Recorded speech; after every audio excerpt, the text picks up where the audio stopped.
अगर आपने इन 3 गलतियों पे काम कर लिया तो सिलेक्शन आपका श्योर हो जाएगा, कोई भी आपको सिलेक्शन नहीं रोक पाएगा, क्योंकि आपको इन्हीं गलतियों को अपने दिमाग में रखना है कि ये वाली गलतियां मेरे को नहीं करना है।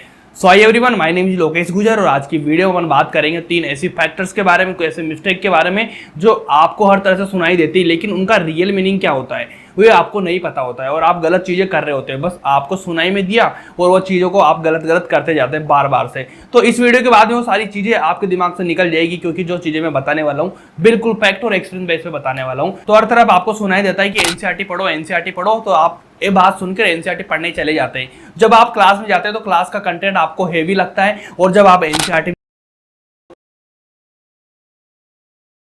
तो बहुत हेवी पढ़ा रहे थे, बहुत कंसेप्चुअल चीजें पढ़ा रहे थे, लेकिन एनसीईआरटी तो बहुत सिंपल है और एनसीईआरटी कर लिया मैंने, मेरा काम हो जाएगा। एनसीईआरटी का चैप्टर आपका फट से हो जाता है। जब आप एनसीईआरटी से चैप्टर करेंगे और एनसीईआरटी से चैप्टर करके जब क्वेश्चन लगाने जाते हैं तो क्वेश्चन आपके नहीं बनते हैं। तो इसका मेन मीनिंग क्या होता है कि एनसीईआरटी पढ़ो। तो भाई देखो, एनसीईआरटी आपको पढ़नी होती है, एनसीईआरटी आपको करनी होती है, एनसीईआरटी से पेपर होता है, ये चीज मैं भी मानता हूँ और दुनिया मानती है।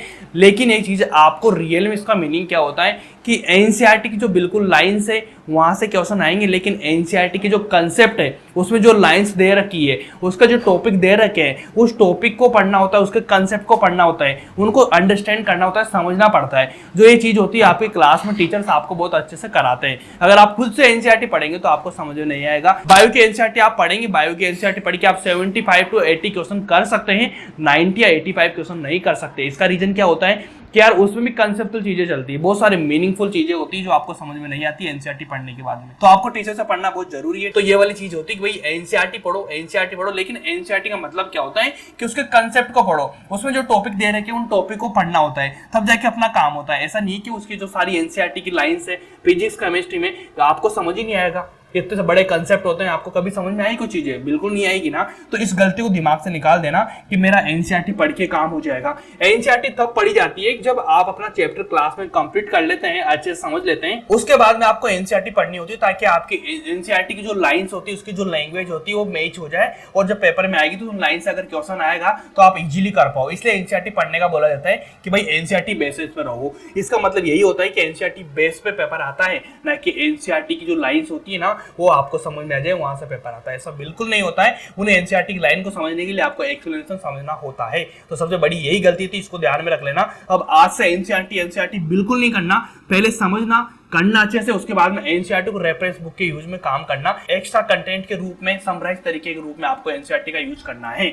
उसके बाद सेकंड गलती हुई टाइम मैनेजमेंट की। टाइम मैनेजमेंट का क्या होता है कि यार देखो, अपने पास में 24 घंटे होते हैं, 8 घंटे आपकी क्लास जाएंगे, 8 घंटे आपका सोने के होते हैं, 16 घंटे के बचते हैं 8 घंटे। उसमें से बोला जाता है कि आपको 6 से 7 घंटे पढ़ाई करना है डेली का। तो बिल्कुल नेसेसरी है, आपको 6 से 7 घंटा पढ़ाई करना होता है, इंपॉर्टेंट है। लेकिन 6 से 7 घंटे का टाइम मैनेजमेंट कैसे करें? तो इसके लिए देखो, आपको करना क्या होता है कि आपकी क्लास छूटने के बाद में वहां से टाइम होता है। जैसे आपके 1 बजे क्लास छूटी तो 1 बजे से 2 बजे तक का 1 घंटे का टाइम होता है, जिसमें आप लोगों को घर पे पहुंच के खाना खा लेना है, वो खाना खा के रेडी हो जाना है, पढ़ाई के लिए थोड़ा रेस्ट भी कर लेना है। यहाँ पे सबसे बड़ी मिस्टेक क्या करते हैं बच्चे, 1 बजे क्लास छूटेगी, धीरे धीरे रूम पे आएंगे, आराम से थोड़ा रेस्ट करेंगे, फिर खाना खाएंगे, फिर रेस्ट करेंगे, ऐसे करते हुए 3 से 3:30 बजा देते हैं। तो आपके 2 घंटे यहाँ पे बर्बाद होगी। जब आपके 2 घंटे यहाँ पे बर्बाद हो जाएंगे तो आपका सारे दिन का जो सिस्टम है, सारे दिन का जो टाइम मैनेजमेंट है, सब कुछ खराब हो जाएगा। तो आपको यहाँ पे 10-10 मिनट देख के चलने होता है। अगर 10-10 मिनट की आप केयर करेंगे, उसके बाद आपका टाइम मैनेजमेंट बहुत अच्छे से हो जाएगा।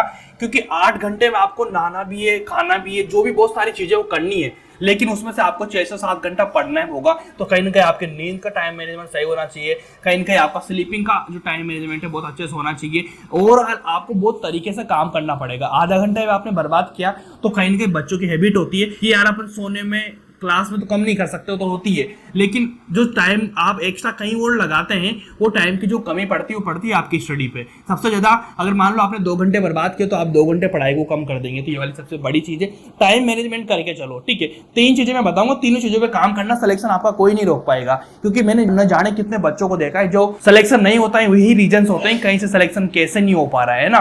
तो इन चीजों को ध्यान रखना। 2 चीजें हो चुकी है। थर्ड चीज की मैं बात करूं, थर्ड चीज होती है भैया प्रैक्टिस और टेस्ट। आप लोगों क्या करते हैं कि थ्योरी पढ़ लेते हैं, आप लोग क्लास भी कर लेते हैं, सब कुछ कर लेते हैं, लेकिन प्रैक्टिस नहीं करते, प्रॉपर क्वेश्चन प्रैक्टिस नहीं करते हैं, क्वेश्चन नहीं लगाते हो। आप घर आके थ्योरी पढ़ के काम चला लेते हो कि यार थ्योरी पढ़ के काम हो जाएगा, क्वेश्चन बाद में करूंगा। और क्वेश्चन लगाने भी जाएंगे तो अपने नोट्स की जो कॉपी है उसको देख लेंगे, उसके क्वेश्चन को लगा लेंगे, हाँ भाई कुछ क्वेश्चन मेरे हो रहे हैं, कंप्लीट है। उसके बाद आप एक्स्ट्रा क्वेश्चन नहीं लगाएंगे। जो आपके मॉड्यूल्स होते हैं, डीपीपीज होती है, PYQ जो होते हैं उनको करना होता है।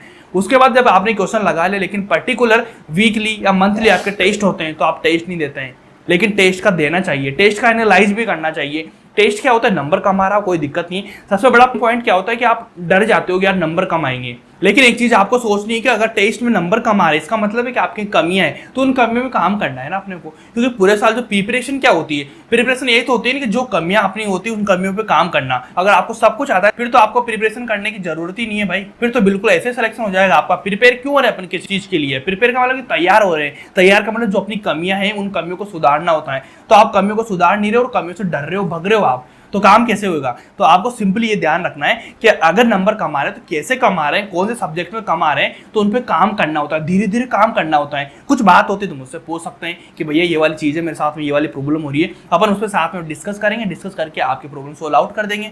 तो इस तरह से चीजें होती है। तो आपको 3 चीजें मैंने बताई। पहली चीज कौन थी, एनसीईआरटी मत करो, एनसीईआरटी को कैसे पढ़ना है, उसका रियल मीनिंग क्या होता है उस चीज को समझो। एनसीईआरटी का मतलब ऐसा नहीं कि एनसीईआरटी पढ़ के तुम्हारा काम हो जाएगा, ऐसा बिल्कुल भी नहीं होने वाला है, पहले आपको समझना पड़ेगा। दूसरी चीज टाइम मैनेजमेंट का बहुत इंपॉर्टेंट रोल है, 10-10 मिनट कीमती होते हैं। तीसरी चीज प्रैक्टिस करनी है आपको, टेस्ट लगाने, ये सारी ओवरऑल चीजें हो जाएगी। उसके बाद एक जनरल पॉइंट मैं आपको बता रहा हूँ, जो बच्चे क्लास कर रहे हैं, कोचिंग कर रहे हैं, तो भैया क्लासेज पूरी किया करो। ऐसे मत सोचा करो बायो मेरे को आती है, केमिस्ट्री मेरे को आती है, फिजिक्स वाला चैप्टर मेरे को आता है, नहीं करूंगा। अगर अपने को आ रहा होता तो अपना सिलेक्शन हो जाता, अपने से नहीं सिलेक्शन हुआ मतलब अपन को चैप्टर नहीं आ रहा है, अपन को लगता है कि आ रहा है लेकिन नहीं आ रहा है, तो अपन को क्लास में करना ही चाहिए, उस चीज़ को पढ़ना ही चाहिए, उसके बाद सिलेक्शन होते हैं। मेनली जो भी बच्चे होते हैं ना क्लास छोड़ने लग जाते हैं, ये वाली गलती मत करना आप कभी भी, ठीक है। इस चीज़ को मेंटेन करके चलना, तीनों चीज़ों पे काम कर लेना। सिलेक्शन आपका नहीं होता है तो मुझसे बोल देना कि भैया सिलेक्शन नहीं हुआ, क्योंकि जो ये 3 चीज़ें ना बहुत इंपॉर्टेंट है। और आप लोग ध्यान रख लेना, अपना जो नीट का एग्जाम है ये कोई सिलेबस का या कोई हार्डनेस का गेम नहीं है, ठीक है। क्योंकि यहाँ पर सिलेबस बहुत सिंपल है, यहाँ का पेपर बहुत सिंपल है, सब कुछ सिंपल चीजें हैं, लेकिन हार्ड और डिफिकल्ट जो चीज पड़ती है ना, पड़ती है डिसिप्लिन, टाइम मैनेजमेंट। अगर आपका डिसिप्लिन सही रहा उसके बाद में आपका सिलेक्शन कोई नहीं रह सकता, क्योंकि डॉक्टर है, डॉक्टर आपका डिसिप्लिन मांगता है, डॉक्टरी में आपको डिसिप्लिन मेंटेन करना होगा। अगर आपका डिसिप्लिन मेंटेन है उसके बाद आपका सिलेक्शन आराम से हो सकता है। यहाँ पर सिलेबस का, सब्जेक्ट का गेम नहीं होता है, ये एग्जाम डिसिप्लिन का। अगर आपने डिसिप्लिन को मेंटेन किया उसके बाद आराम से सिलेक्शन हो जाएगा आपका, कोई नहीं रोक पाएगा। अगर फिर भी आपको कोई दिक्कत आती है तो चैनल को सब्सक्राइब कर लेना, वीडियो को लाइक कर देना, मेरे से बात कर लेना, कमेंट कर देना, या फिर इंस्टाग्राम पे मेरे को मैसेज कर देना। मिलते हैं नेक्स्ट वीडियो में, थैंक यू सो मच।